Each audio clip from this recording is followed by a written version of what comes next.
Did you sleep well last night? You probably didn't. In fact, 92% of high school students obtain inadequate sleep every night. This lack of sleep is much more detrimental than you might think. It can lead to poor health conditions such as obesity, stress, and even Alzheimer's if the sleep deprivation becomes a long-term habit. Hi, I'm Maggie Cower, and I will use my time with you today to explain what exactly sleep deprivation is, what causes it, the effects it has, and how to end it. Sleep deprivation is somewhat of a new problem, and many researchers have described it as a generational epidemic. In fact, in a study done by Jean-Philippe Chaput, it was said that school-age children and youth are sleeping much less now than decades ago.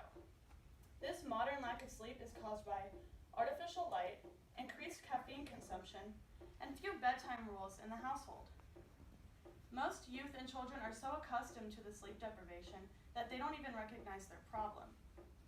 Sleep deprivation has many factors, and many of them I've just stated.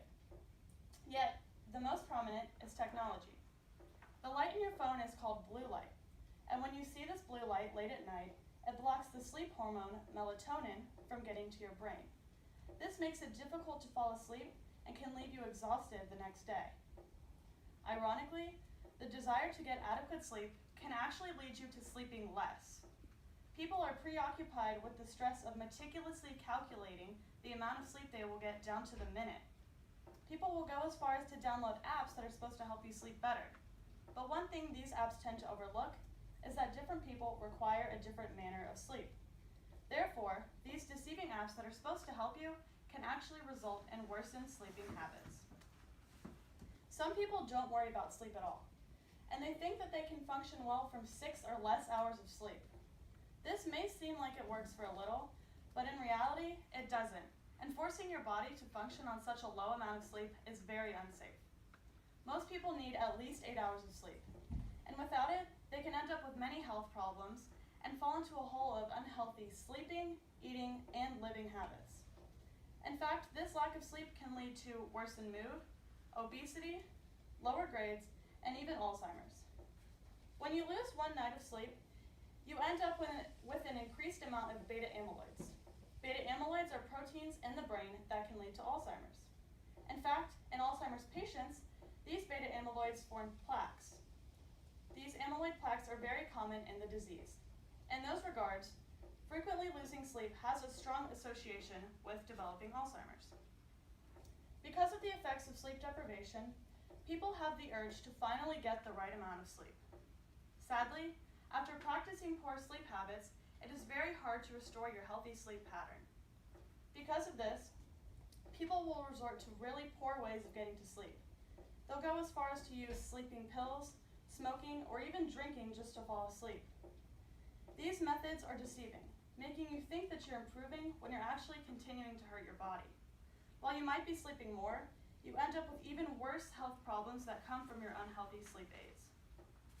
With the plethora of consequences of sleep deprivation, there must be a solution. While we can't cut time out of school or add hours in the day, there are some habits that you can begin to practice in order to get better sleep. The first method is mental, and it is to stop trying to perfectly calculate your sleep. When we try to improve our sleep, we have a tendency to think of it as an exercise or an activity. But trying to achieve these precise measures of good sleep has become a new source of stress. And therefore, sleep is better when it's not thought about. You should listen to your body. When you get tired, go to sleep.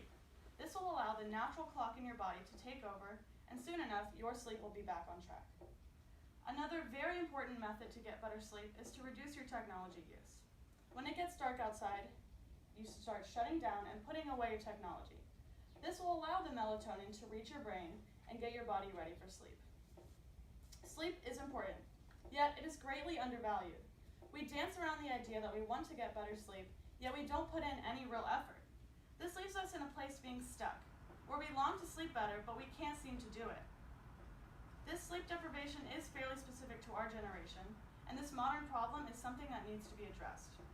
While the true function of sleep is unknown, it is clear that it is necessary to maintaining health.